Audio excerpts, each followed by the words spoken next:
রাত 12:10। কিছুক্ষণ পর তাহাজ্জুদ শুরু হবে। কোন এক মসজিদের সামনে যখন রাস্তা পার হয়ে যায়, তখন নিজের মধ্যে একটা ভিন্নতা কাজ করে, ভিন্নতা সুর অনুভব হয়। তো এই কবরস্থানগুলো, এগুলো আসলে দেখলে কেন জানি ভিতরটা একটা ভিন্নতা অনুভব হয়। একসময় এরা জজ ছিল, ব্যারিস্টার ছিল, বিভিন্ন রকম পদের এখানে মানুষ আছে।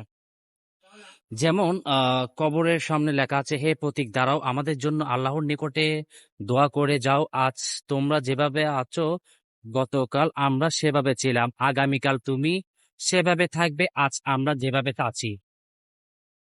এগুলো চিন্তা করলে না, দুনিয়াটা আসলে আমার জন্য একটা জাহান্নাম পরিণত হয়। তারপর আমরা বেঁচে আছি, ভাইয়ের প্রতি ভাই অবিচার করছি, ভাইয়ের প্রতি ভাই।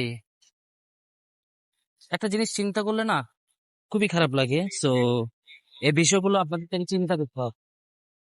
আসলে এই দুনিয়াটা আমাদের জন্য, এই দুনিয়াটা আমাদের জন্য চিরস্থায়ী নয়। তো লাইফে যাই করব, প্রত্যেকটা কদমে পা রাখার সময় আমরা চিন্তা ভাবনা করে করব। লাইফ আপনার, সিদ্ধান্ত নেওয়ার দায়িত্ব একমাত্র আপনার। এই রাস্তাটার পথ আপনাকে কেউ দেখাবে না, এই রাস্তার সঠিক গন্তব্য আপনার থেকে যেতে হবে।